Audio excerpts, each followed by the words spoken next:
to this meeting, whose purpose is firstly to familiarize ourselves with our colleagues with whom we shall be working closely for the next 4 years, God willing.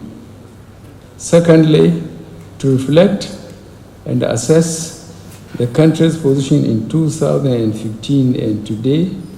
And thirdly, to chart a course for the country for the foreseeable future.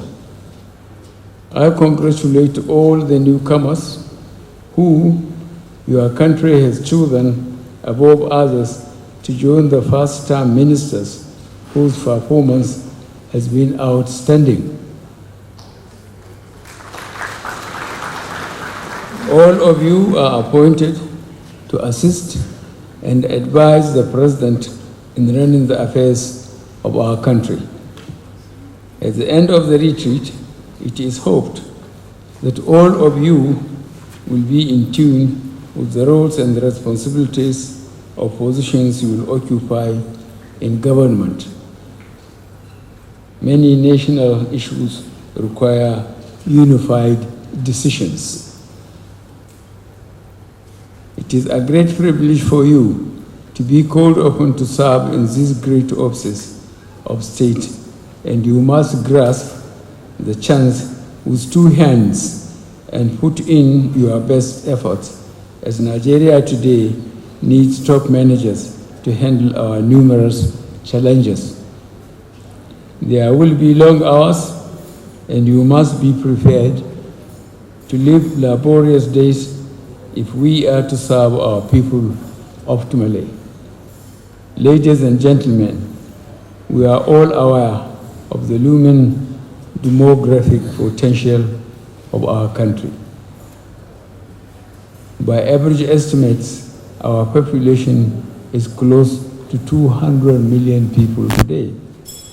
By 2050, the United Nations estimates put Nigeria third globally, behind only India and China, with our projected population of 411 million people. This is a frightening prospect, but only if we sit idly by and expect handouts from so-called developing partners. The solution to our problem lies with us. Honorable Ministers Designate, in our first term, we identified 3 salient areas for close attention and action, namely to secure the country, to improve the economy, and to fight corruption. None but the most partisan will dispute that we have made headway in all 3 areas.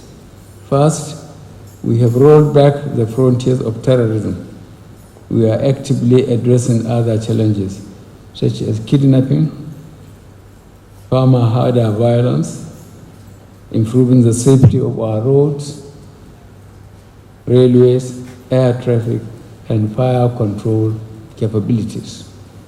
Second, we are steadily turning the economy around through investment in agriculture, manufacturing, shoring up our foreign reserves, curbing inflation, improving the country's infrastructure.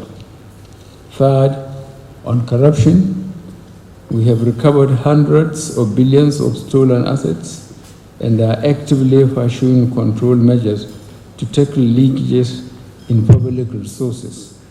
We will not let up in fighting corruption.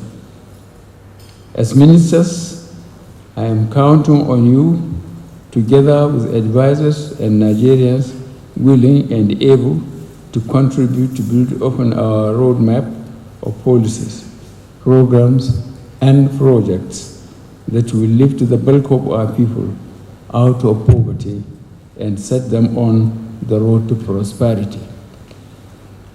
Our administration's 8 years will have laid the ground for lifting 100 million Nigerians out of poverty in 10 years. This outcome will fundamentally shift Nigeria's trajectory and place us among the world's great nations. Honorable Minister Designate, You will be responsible for the development and implementation of policies, programs, and projects in your various ministries, departments, and agencies in line with government priorities. You must also ensure that agencies under your ministries are effective, efficient, and accountable in the discharge of their responsibilities. Honorable Ministers designate, we must work as a team. Although you have been chosen to represent your state as a constitutional imperative, it is vital for all of you to work as Nigerians. Furthermore, working as a team demands that we know what the next person is doing. You must open communications with your colleagues.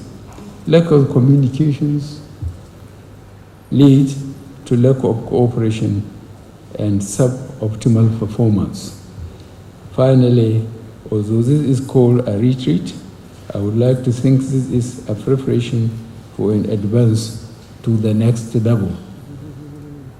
Thank you, ladies and gentlemen. I wish you peaceful deliberations. Thank you.